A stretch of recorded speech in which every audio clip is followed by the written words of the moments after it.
아마 이 자리에 계셔서 이렇게 결혼하신 분들은 아마 다 서로에게 고백이 있었을 거라고 생각해요. 사랑한다는 고백, 또 평생 함께 하고 싶다는 그런 고백을 분명히 했을 거라고 생각을 합니다. 저도 사랑한다고 고백하는 데서 넘어서서 결혼 전에 아내에게 책을 하나 선물하면서, 아내가 고시거든요. 그래서 거기다 이렇게 썼습니다. Miss Go, Let's Go with me.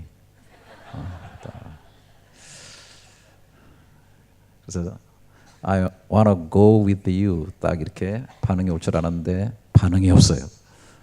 그래서 아주 열렬하게 또 사랑을 고백하면서 이렇게 해서 결혼을 하게 됐는데요. 이 고백한다는 거 굉장히 중요하다는 생각을 하게 됩니다. 우리가 이제 신앙생활에도 보면 구원이 어떻게 이루어지는가, 그 로마서 10장 그 유명한 9절부터 10절 이런 말씀이 있죠. 내가 만일 내 입으로 예수를 주로 시인하며 또 하나님께서 그를 죽은 자 가운데 살리신 것을 내 마음에 믿으면 구원을 받으리라. 사람이 마음으로 믿어 의에 이르고 입으로 시인하여 구원에 이른다. 그렇게 말씀하고 있습니다.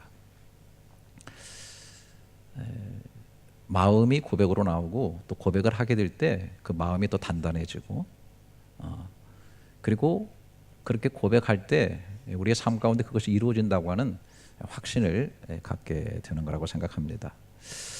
성경에 나타난 모든 신앙에 대한 것을 아주 잘 요약하고 엑기스 중에 엑기스로 만든 것이 바로 이 사도신경인 것이죠. 이것을 이렇게 쭉 같이 이렇게 말씀을 나눴는데 어느덧 맨 끝에 다다르게 됐습니다. 저도 믿는다 하면서 내가 무엇을 믿고 있는지, 또 어떻게 믿고 있는지, 그 믿음의 역사는 뭔지 이렇게 말씀을 나누면서 저도 참 은혜를 많이 받았는데요.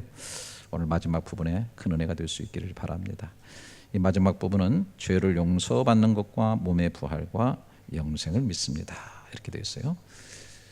우선 먼저 몸의 부활 그리고 영생에 대해서 생각해 보기를 원합니다.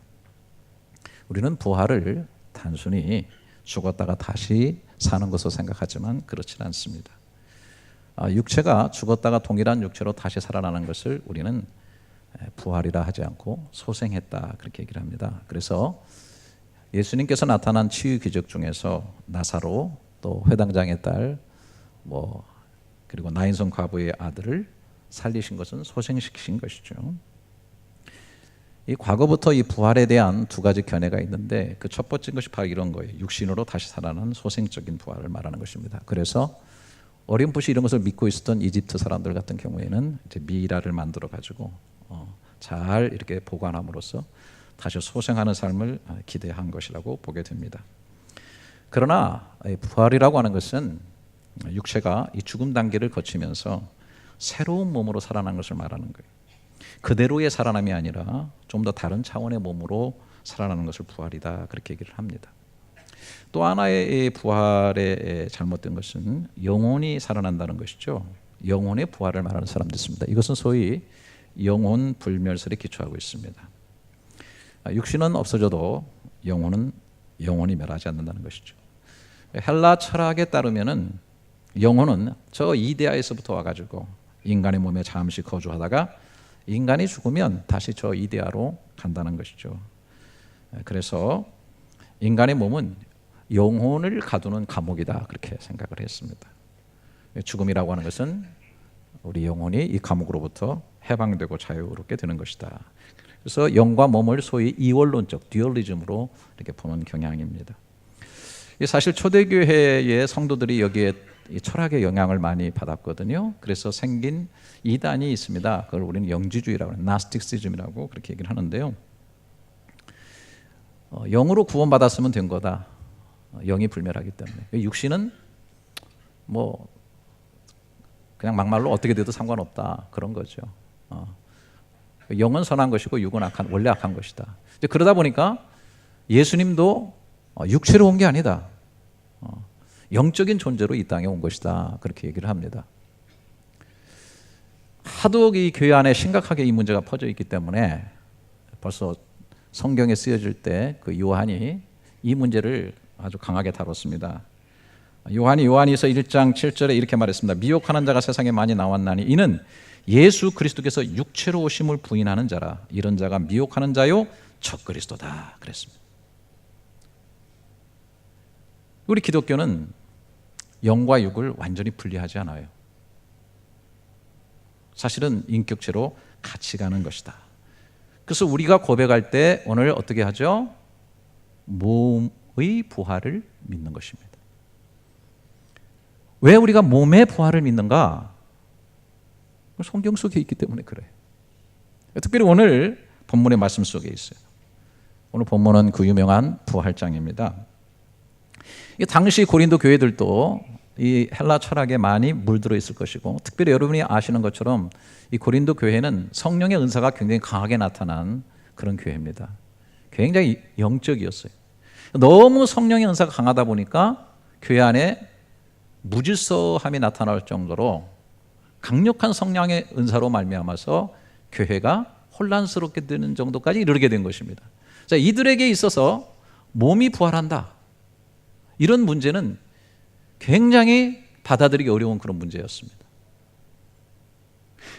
육은 다 무익한 거다, 육은 다 더러운 거야, 육은 다 죽여버려야 돼, 이렇게만 일방적으로 생각하고 있는 그들에게 몸이 부활한다라고 하는 사실은 굉장히 어려운 문제였거든요. 그래서 이 고린도전서, 고린도 교회를 향해 쓴 거죠.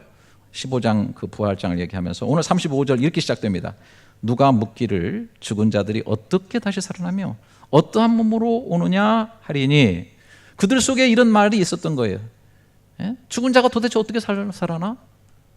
또 살아난다고 치자, 어떠한 몸으로 올 거야? 어떤 몸으로 살아나게 되는 거야? 라고 하는 이런 질문들이 교회 속에 많이 있었다는 것입니다. 바로 이런 질문들에 대해서 바울이 성령으로 답을 하고 있는 것이죠. 저는 뭐 글을 조금 제 나름대로 쓴다고 하지만은 이 바울을 보게 되면 정말 저는 무릎 꿇지 않을 수가 없어요. 경탄하지 않을 수 없어요. 얼마나 논리 정연하고 깊이가 있고 또 자기의 생각을 아주 명확하게 성령으로 얘기하는지 모르겠어요. 오늘 본문도 그런 내용이라고 생각합니다. 36절부터 38절을 보세요. 어리석은 자여, 내가 뿌리는 씨가 죽지 않으면 살아나지 못하겠고, 또 내가 뿌리는 것은 장래의 형체를 뿌리는 것이 아니요 다만 밀이나 다른 것의 알갱이뿐이로되 하나님이 그 뜻대로 그에게 형체를 주시되 각 종자에게 그 형체를 주시느니라, 이렇게 말씀하고 있는. 여러분, 저를 좀 잘 보셔야 돼요. 굉장히 중요한 부분이죠. 예. 여러분, 밀이나 여태까지 그 식물이나 나무의 그 씨앗들을 이렇게 뿌릴 때 그 씨앗은 보잘것없는 거예요. 그냥 알갱이입니다. 그렇죠. 그러나 이 알갱이 속에는 보이지 않는 형체가 들어가 있어요. 뭐 사과나무 씨를 뿌리면 사과나무가 나겠죠. 배 씨를 뿌리면 배가 나겠죠. 감 씨를 뿌리면 감이 나겠죠. 예. 그러니까 알갱이에요. 보잘것이 없어요. 그러나 그것을 심게 되면 아름다운 식물이 자라거나 열매가 풍성한 아주 거대한 나무들이 자라게 된다는 겁니다. 하나님의 뜻대로 그 형체가 그 안에 깃들여 있다는 거예요. 그러니까 부활도 마찬가지라는 거예요. 그래서 42절부터 이렇게 얘기하고 있어요. 죽은 자의 부활도 그와 같으니 썩을 것으로 심고 썩지 않을 것으로 다시 살아나며, 욕된 것으로 심고 영광스러운 것으로 다시 살아나며, 약한 것으로 심고 강한 것으로 다시 살아나며, 육의 몸으로 심고 신령한 몸으로 다시 살아나니 육의 몸이 있은즉도 영의 몸도 있느니라, 이렇게 말하고 있어요. 그 뒤에 가면은 새의 형체도 있고 동물의 형체도 있고 사람의 형체도 있고 여러 어류의 형체도 있고 그러잖아요. 여러분, 알이 있어요. 여러분, 알이 있을 때 그 알을 전문가들은 분석하겠지만은 이 알이 어떤 알인지 잘 모를 경우가 있어요. 근데 이게 품어가지고 깨나게 보면은 이게 독수리가 나올 때도 있고 거북이가 나올 때도 있고 여러 가지 그 알 속에 형체를 가지고 있단 말이에요. 그럼 알은 볼 때는 그 단순히 알이에요. 그런데 거기에서 상상할 수 없는 형체가 나오게 되는 겁니다. 육신도 마찬가지라는 거예요. 육의 몸이 있어요. 이 육은 어떻게 되죠? 썩는 것이죠. 또 죽음에 이르죠. 또 죄를 짓는 욕된 것이죠. 약한 것이죠. 질병에 걸리죠. 그런데 이런 육체로 보잘것없이 심어지지만은 그러나 여기 보니까 썩지 아니할 것으로 영광스러운 것으로 강한 것으로 신령한 몸, 영의 몸. 그래서 여기서 여러분들이 주의할 것은 몸을 강조하고 있어요. 분명히 몸이라고 말씀하죠. 그런데 이 몸은 달라진 몸이에요. 네. 썩지 아니할 몸이고 강한 몸이고 신령한 몸이고 영의 몸이 되어진다라고 하는 거예요. 이것의 그 원형을 어떻게 우리가 볼 건가? 어떤 그러면 몸인가? 성경에서 정확하게 얘기하지 않아서 잘 모르고 죽어봐야 알겠어요. 죽어봐야. 그런데 이 모형을 좀 보여주는 것이 예수님의 몸이에요. 예수님께서 부활하신 몸이에요. 요한일서 3장 1절부터 2절에 보면 이렇게 되어 있어요. 보라, 아버지께서 어떠한 사랑을 우리에게 베푸사 하나님의 자녀라 일컬음을 받게 하셨는가? 우리가 그러하도다. 그러므로 세상이 우리를 알지 못하면 그를 알지 못함이라. 사랑하는 자들아, 우리가 지금은 하나님의 자녀라. 장래에 어떻게 될지는 아직 나타나지 않았어요. 장래에 우리가 어떤 모양이 될 건지 아직 나타나지 않았어요. 그가 나타나시면 우리가 그와 같을 줄을 아는 것은 그의 참모습을 그대로 볼 것이기 때문이니, 그가 나타나시면 우리가 그와 같을 줄을 아는 것, 이게 굉장히 중요한 거예요. 우리의 미래에, 우리의 죽음을 통과한 부활체의 모습은 어떻게 하냐면 그와 같을 것이라는 거예요. 예수 그리스도의 부활체와 같은 그런 모습이다. 그러면 예수님께서 부활하신 이후에 그 모습 속에서 잠시 엿볼 수 있는데, 이게 제가 볼 때는 완전한 건 아니고요. 상당히 신비로운 거라고 생각해요. 그래서 제가 이 자리에서 이렇다 저렇다 딱 부러지게 얘기는 할 수는 없어요. 그러나 어쨌든 성경에 보게 되면 예수님께서 제자들이 있는데 문을 열지 않고 통과해가지고 들어오시다가 갑자기 사라지기도 하죠. 그러니까 완전히 순간이동 같은 것이 벌어지고 있는 것이죠. 그러니까 그 육체는 신령한 육체고 눈에 보이는 것이고, 또 내 손을 만져봐라, 그 내 옆구리의 창쪽을 만져보라, 형체가 있는 것이지만은 그러나 시간과 공간을 초월하는 어떤 그러한 신비로운 몸이라는 것이죠. 그리고 제자들 앞에서 음식을 같이 드셨어요. 먹을 수 있는 몸이죠. 또 재밌는 것은 엠마오 제자들은 알아보지 못했어요. 나중에 눈이 밝아서 그인 줄을 깨닫게 되는데, 또 제자들은 그를 알아보게 되는 것이죠. 그러니까 그 예수님의 어떤 특성과 이 모든 것들을 다 가지고 있으면서도 보는 사람의 입장 속에서 달라질 수 있는 그런 몸이라고 하는 것을 우리가 알 수 있는데, 특별히 여기서 정말 제일 중요한 것은 뭐냐면 그 몸은 승천해서 하나님께로 갈 수 있는 몸이었다는 거예요. 그래서 성경에서 예수님께서 활동하신 이 활동, 부활 이후에 이런 모습을 보면서 우리가 그와 같을 것은 이라고 우리가 어떤 추정을 해볼 수 있고 좀 엿볼 수는 있다는 것이죠. 그러나 제가 여러분에게 한 가지 분명하게 얘기하고 싶은 것은 있습니다. 왜냐하면 고린도서 15장 52절부터 54절을 보게 되면, 나팔 소리가 나며 죽은 자들이 썩지 아니할 것으로 다시 살아나고 우리도 변화되리라. 이 썩을 것이 반드시 썩지 아니할 것을 입겠고 이 죽을 것이 죽지 아니함을 입으리로다. 이 썩을 것이 썩지 아니함을 입고 이 죽을 것이 죽지 아니함을 입을 때에는 사망을 삼키고 이기리라고 기록된 말씀이 이루어질 거다. 이렇게 얘기를 하고 있어요.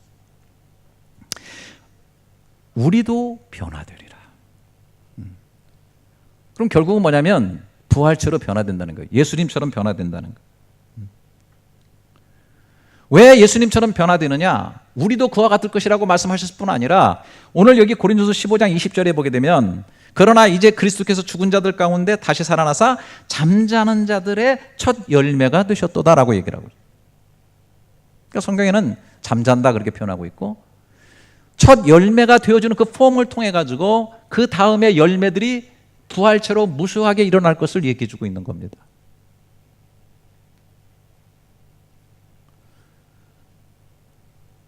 그래서 예수 그리스도의 부활은 우리 부활의 원형이고 성경에서 첫 열매로, 그리고 우리는 예수님과 같은 그러한 부활체로 변화되게 된다라고 하는 것이죠. 그렇기 때문에 우리가 그 알갱이 같은 이 씨앗 속에서 그 형체를 가늠해 볼 수 있고, 또 그 알 속에서 그 나오는 그 어떤 생명의 어떤 형체를 이제 알아볼 수 있는 것처럼, 우리의 이 삶 가운데서, 우리의 모습 가운데서도 믿음의 눈을 통해서 보게 되면은 단순히 죽음으로 모든 것이 절단나는 것이 아니라 어떤 몸의 부활을 통해 가지고 영원으로 건너가는 그런 삶이 있다라고 하는 것을 우리가 볼 수 있어야 된다는 것을 가르쳐주고 있는 것입니다.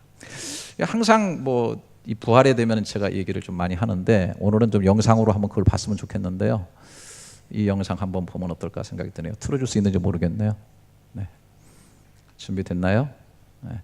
1부는 잘해요. 근데 2부는 항상 0.5초 느려요.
제 목소리를 없애버렸네. 근데 여러분 이런 걸 좀 기억하셔야 돼요. 이런 말 있죠. 개구리가 올챙이 시절 생각 못한다. 무슨 말이에요? 그 올챙이 시절 어렸을 때 제대로 안 됐을 때 시절 생각 못하고 교만하다, 그런 뜻 아닙니까? 그런데 여러분, 올챙이 시절에 개구리 될 거 생각 못하는 것도 문제예요. 저 애벌레 속에 나비가 있거든요. 그래서 올챙이 때 개구리를 보는 것을 우리는 믿음이라고 그렇게 얘기할 수 있어요. 그 씨앗의 알갱이 속에서 형체를 보는, 우리의 부족한 육신과 연약한 우리의 삶의 모습 속에서 주의 은혜를 통해서 우리도 변화하리라. 부활체를 주시고 몸의 부활을 주시는 그 하나님을 우리가 믿음으로 봐야 된다라고 하는 겁니다. 근데 여기서 정말 우리가 놓치지 말아야 될 중요한 한 가지가 있습니다. 그냥 아무렇게나 그렇게 변화가 이루어지는, 변화 속에는 반드시 생명이 있어요. 생명이 있어야 변화가 되는 거예요. 아이들이 출산이 있어야 성장이 이루어지는 거예요. 씨앗 속에, 그 알 속에 생명이 있기 때문에 그 생명을 통해서 나중에 형체를 갖게 되는 것이거든요. 그러면 특별히 부활하는, 영생으로 들어가는 진정한 의미에 있어서의 그리스도인의 부활의 생명은 뭐냐? 로마서 8장에서 정확하게 얘기를 하고 있어요. 10절 11절. 또 그리스도께서 너희 안에 계시면 몸은 죄로 말미암아 죽은 것이나 영은 의로 말미암아 살아있는 것이니라. 예수를 죽은 자 가운데 살리신 이의 영이 너희 안에 거하시면 그리스도 예수를 죽은 자 가운데 살리신 이가 너희 안에 거하시는 그의 영으로 말미암아 너희 죽을 몸도 살리시리라. 여러분, 몸은 죄로 말미암아 죽은 것이나, 여러분 정말 죄송합니다. 저 죽을 놈이에요. 전 죽을 놈이에요. 전 지금 죽어가고 있어요. 제가 여기 31살에 한국 나이 만 30에 왔을 때 생생했어요. 안 믿으시는 거? 그때 저 정말 인기 좋았어요. 근데 벌써 이렇게 쭈그러졌어요. 썩음이 들어와 있는 거예요. 죽음이 진행되고 있는 겁니다. 그런데 여기 보니까 그리스도께 너희 안에 계시면 몸은 죄로 말미암아 죽은 것이나 영은 의로 말미암아 산다. 그 영이 의로 생명적으로 살아있다라고 하는 것을 얘기하는데, 그게 뭐냐면 예수를 죽은 자 가운데 살리신 이의 영이 너희 안에 거하시면, 예수를 죽은 자 가운데 살리신 이가 너희 안에 있는 그 영으로 말미암아 너희 죽을 몸 살리. 이게 굉장히 중요한 말이에요. 예수님께서 이 세상에 계실 때, 인간의 몸을 입고 있을 때에 그분 속에는 성령이 함께 하셨다는 것이죠. 그래서 예수가 죽어서 장사 지낸 바 되었을 때에 성령으로 말미암아 다시 부활하셨다는 거예요. 그게 제 말이 아니라 로마서에 정확하게 나와 있어요. 로마서 1장 3절 4절에 보면 그의 아들에 관하여, 예수님이죠, 육신으로는 다윗의 혈통에서 나셨고 성결의 영으로는 죽은 자 가운데 부활하사 능력으로 하나님의 아들로 선포되셨으니 우리 주 예수 그리스도시니라, 이렇게 되어 있거든요. 그러니까 성결의 영, 성령으로 말미암아 다시 살아나셨어요. 부활하셨어요. 그게 부활의 형체가 들어있는 생명이에요. 그래서 그 영이, 성령이 그 안에 거하는 자. 그래서 성경이 보게 되면은 예수 믿는 자에게는 우리가 인정하든 인정하지 않든 하나님의 성령이 우리 속에 계시는 거예요. 그 성령은 구원을 인치시는 보증이 되는 거예요. 계란이라고 품으면 다 병아리가 되는 게 아니라, 삶은 계란은 안 돼요. 생명이 죽어 있기 때문에 그래요. 사람이라고 다 사람이냐? 똑같은 사람이에요. 다 인품과 뭐 다 좋아요. 하지만 성령이 그 안에 계시느냐?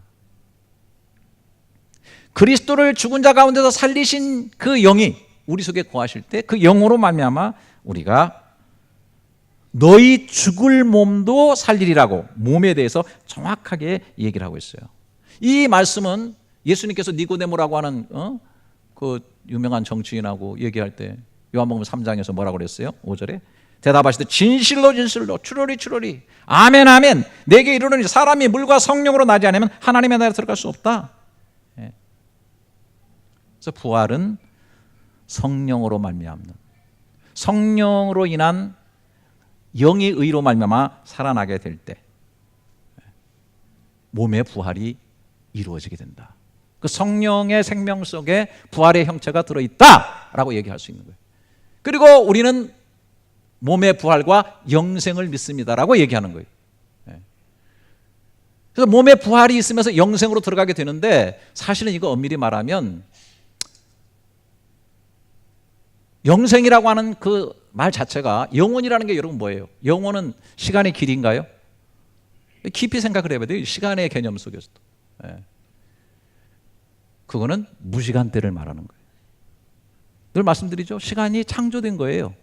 물질이 창조된 거예요. 그 창조됐기 때문에 시작과 끝이 있는 거예요. 창조주 손 안에 시작과 끝이 있는 거예요. 그러면 하나님이 영원하시다고 말할 때 성경은 너무 답답하니까 이렇게 영원 전부터 영원 후까지라고 얘기를 하고 있어요. 그러면 하나님은 그냥 무시간대입니다. 하나님의 시간표에는 시간이 없어요. 놀랍게도. 그래서 그냥 하나님과 그냥 사는 거예요. 나 있는 곳에 너희도 있게 하리라는 거예요. 그러면 우리가 지금 살아내는 삶 속에서 그 하나님과 함께 하게 될 때 우리는 영혼의 삶을 지금 이미 살아나고 있는 거예요. 제가요, 성경을 보면서 요한복음 5장 24절 굉장히 중요해서 제가 원문으로 봤어요. 내가 진실로 진실로 너희에게 이르노니 내 말을 듣고 또 나 버리신 이를 믿는 자는 영생을 얻었고 심판에 이르지 아니하니 사망에서 생명으로 옮겼느니라. 영생을 얻었고, 그 원문 내가 에케이조엔 아이오니온 이렇게 되어 있어요. 그런데 이 에케이는 소유하다는 에코 동사의 능동태 직설법 3인칭 단수를 말하고 있어요. 그러니까 지금 현재적으로 영생을 누리고 있다는 겁니다. 그리고 여기 사망에서 생명으로 옮겼느니라 이렇게 되었을 때 그 원문에 옮겼다는 말은 메테베베켄인데, 이 메타바이오의 완료 능동태 3인칭 단수예요. 완료된 상황이라고 얘기를 하고. 그러니까 사망에서 생명으로 옮긴 것은 완료되었고, 그리고 우리는 이미 영생이라는 것을 살아가고 있다라고 말하고 있는 거예요. 어떻게 하나님을 알고 믿음을 가지고 있는 상태 속에서 영혼을 살고 있는 거예요. 제가 어렸을 때는 그 이제 지방으로 서울에서 내려갈 때 그 뭐 경부선, 호남선 이렇게 있잖아요. 그럼 이게 대전까지는 같아요. 다 대전까지 같이 가요. 그런데 대전에서부터 제가 알기로는 갈라져요. 그래서 중간에 만변하면 대전 가기 전에 바꿔 타면 돼요. 근데 그 대전 지나가면 바꿔 탈 수가 없어요. 네. 그런데 내가 호남선을 탔더라도 중간에 경부선으로 옮겨 타면 대전까지는 같이 가지만 이미 옮겨 타 있는 거예요. 우리가 예수를 믿는다, 그래서 죽어서 영생에 들어간다, 이게 사실은 엄밀히 말하면 아니거든요. 우리가 예수를 믿는 순간에 영생을 얻고 있다, 영생 속에 있다는 거예요. 시간의 기차를 우리가 이미 바꿔 탔다고 보는 것이 좋아요. 이미 우리는 영생 속으로 그 시간을 타고 들어가고 있다라고 말하고 있는 거예요. 그러므로 인해서 굉장히 중요한 거예요. 굉장히 중요한 거예요. 우리의 오늘의 현재의 삶과 소위 우리가 말하는 영원이라는 삶은 이 부활이라는 것으로 연결이 되어 있다는 사실을 꼭 기억하셔야 돼요. 자, 새로운 것이라고 하니까 단절로 생각하면 안 돼요. 과거는 쌍글이 없어지고 완전히 여러분 하늘나라에 가면 우리 서로 알아볼까요? 못 알아볼까요? 완전히 단절이면 못 알아봤죠. 누구세요? Who? 서로 못. 그러나 분명히 알아볼 거예요. 예수님의 부활 이후도 제자들을 만났고 과거의 삶을 통해서 얘기하셨고 추억들이, 삶들이, 사명들이 그대로 살아있었어요. 분명히 연결점이 있는 거예요. 그래서 영원이라는 개념을 생각할 때 오늘 우리의 삶은 미래에 연관이 되어 있는 거예요. 그 우리의 매듭과 오늘 우리의 품과 엮어지는 모든 것들이 미래로 향하고 있다는 것입니다. 그래서 부활장 고린도서 15장 맨 마지막에 이런 얘기를, 저는 이 말씀을 너무 좋아해요. 58절에 그러므로 내 사랑하는 형제들아 견실하며 흔들리지 말고 항상 주의 일에 더욱 힘쓰는 자들이더라. 이는 너희 수고가 주 안에서 헛되지 않은 줄 알미라. 부활을 얘기하면서 마지막 결론이 그겁니다. 견고하라, 흔들리지 말라, 주님의 일에 힘써라.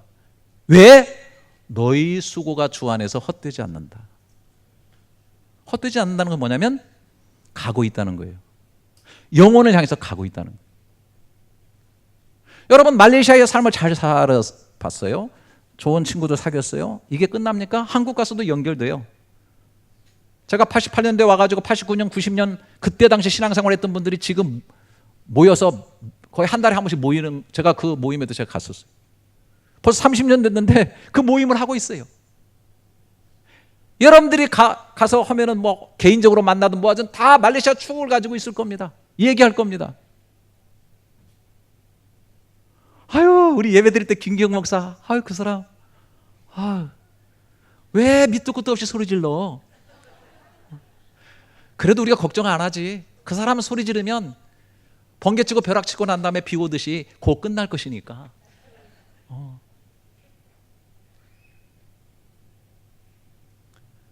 추억들이 있는 거예요. 이 얘기들이 있는 거예요. 여러분, 부활을 얘기하면서 바울이 고린도서 15장 32절부터 34절에 이런 말을 합니다. 내가 사람의 방법으로 에베소에서 맹수와 더불어 싸웠다면 내게 무슨 유익이 있으리요? 죽은 자가 다시 살아나지 못한다면 내일 죽을 터이니 먹고 마시자 하리라. 속지 말라. 악한 농부들은 선한 행실을 더럽히나니 깨어 일을 행하고 죄를 짓지 말라. 하나님을 알지 못하는 자가 있기로 내가 너희를 부끄럽게 하기 위하여 말하노라. 이 말이 무슨 말이에요? 영혼이 없고 단절되어 있다라고 생각하는 사람들, 아니면 죽음 이후에는 모든 것들이 다 끝나버리고 뭐 새로운 삶이 있다라든 이렇게 생각하는 사람들은 어떻게 해요? 내일 죽는다면 오늘 먹고 마시자. 결국은 모든 것이 쾌락주의로 갈 수밖에 없어요. 막말로 죽어버리면 그만이지 막 가는 인생으로 살 수밖에 없어요. 그러나 오늘 본문은 깨어 의를 행하라. 그렇게 말하는 자들은 선한 행실을 더럽히는 자들이다. 왜? 나도 내 삶 가운데서 난 살아있지만 나는 스스로 내가 날마다 죽노라. 내가 자랑 하나가 있다고 한다면 나는 날마다 죽는 삶을 산다. 왜? 나의 시간이라고 하는 것은 영원이라는 바구니로 늘 건져 올리는, 그래서 하나님의 나라의 어떤 추억이 되고 보상이 되고 상급이 되고 능력이 되고 이야기거리가 되는 스토리로 엮여지는 그런 삶이 분명하기 때문에 나는 그런 삶을 살고자 한다라고 바울이 고백하고 있는 거예요. 사실 우리 말레이시아 오늘의 삶은 내일의 추억거리 아닙니까? 과거는 오늘의 추억이 되어 있지 않습니까? 우리 신앙생활도 마찬가지라는 사실을 꼭 기억하셔야 됩니다. 자, 그럼에도 불구하고 참 우리는 당황스럽습니다. 이 모든 것들이 하나님의 나라에 기억되고 추억이 되고 다 하나님 나라로 간다고 한다면, 죄송합니다, 저는 목사인데 아주 싫습니다. 하나님의 나라에 가서 다 까발려진다면 목사이지만은 쪽팔리는 일들이 너무 많습니다. 그래서 제가 믿으려고 믿는 게 아니라 성경에는 걸러주심이 있습니다. 죄는, 죄된 것은 다 걸러주십니다. 회개한 것은 다시 기억지 않, 한번 따라서 다시 기억지 아니하리라. 그래서 오늘 몸의 부활과 영생을 믿습니다. 맨 앞에 뭐가 있냐면 죄를 용서해 주심과 몸의 부활과 영생이 있습니다. 이렇게 고백하는 것. 우리가 온전한 몸의 부활이 있고 진정한 의미에서 영생으로 들어가는 삶의 그 길목에서 죄는 제거되어야 됩니다. 여러분 너무 잘 아시죠? 저는요 확실하게 믿고 있어요. 이 땅이 천국이 될 수 있는 딱 한 가지 방법이 있다면 한 단어만 빼면 돼요. 인생에 있어서 죄라는 단어입니다. 만약에 죄라는 단어 이 한 글자만 정확하게 진짜로 진실로 빠져나간다고 한다면 거긴 진정한 평화가 깃든다고 생각해요. 모든 전쟁, 모든 다툼, 모든 불화, 모든 아픔, 모든 고난, 모든 절망, 모든 허무 속에는 다 죄가 있고 이 죄에서 오는 증후군들이라고 하는 사실입니다.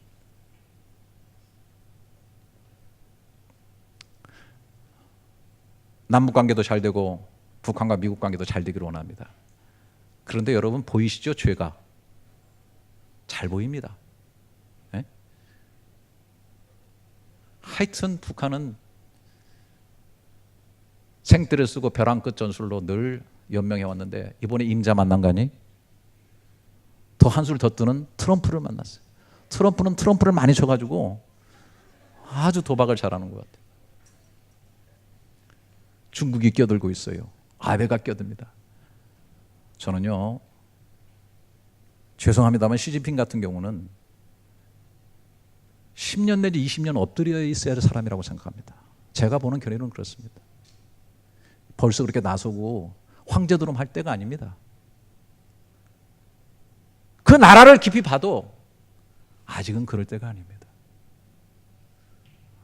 낮추고 겸손하게 있으면 때가 오는데 뭘 군비를 누리고 황제가 되려고 하고 힘의 파워를 자랑하려고 하고 여기저기다가 뭐 힘을 누리려고 그렇게 여러분 두고 보세요.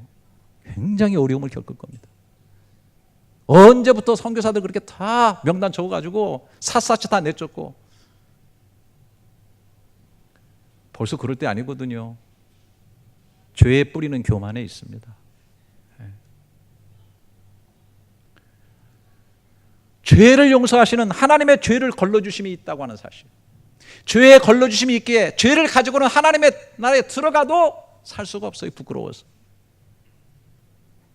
이것은 순차적일 뿐만 아니라 동시적으로 이루어지는 사건입니다. 죄를 용서해 주시는 것, 사해 주시는 것과 몸의 부활과 영생은 성령 안에서 사실은 동시적인 사건이다. 우리는 이걸 성령 안에서 이미 믿음 안에서 누리고 있는 겁니다. 저는 여러분에게 묻고 싶습니다. 우리의 끝은 어디입니까? 저와 여러분의 끝은 어디로 갈까요? 멋있는 말 하나 할까요? 우리의 끝은 끝이 없는데 가는 게 끝입니다.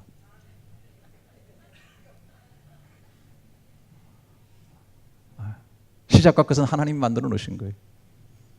그 끝을 하나님이 끝내실 때 사망이 절대 강자이지만 그 사망이 사망되어지는 고린도전서 15장에 사망이 이김의 삼킴가들이라고 하는 이 세상에 가장 절대 강한 것은 하나님의 사랑이기 때문에 하나님의 사랑이 그 죽음을 죽여버리게 될 때 사망아 너희 이기는 것이 어디에 있느냐, 사망아 너희의 쏘는 것이 어디에 있느냐 하는, 그래서 끝으로 종료되고 영원한 삶에 들어가는 그 끝이 우리의 진정한 끝이라고 하는 사실.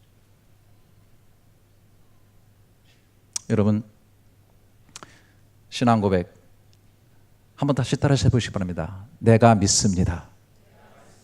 내가 믿습니다. 꼭 고백하며 살 수 있기를 바랍니다. 네.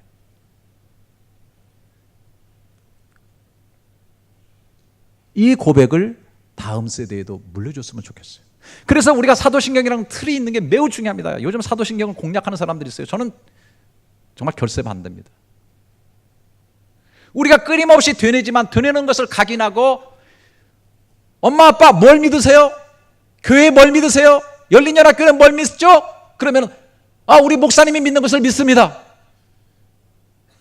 그 목사님은 뭘 믿죠? 우리 교인들이 믿는 걸 믿습니다. 이렇게 하면 안 되죠.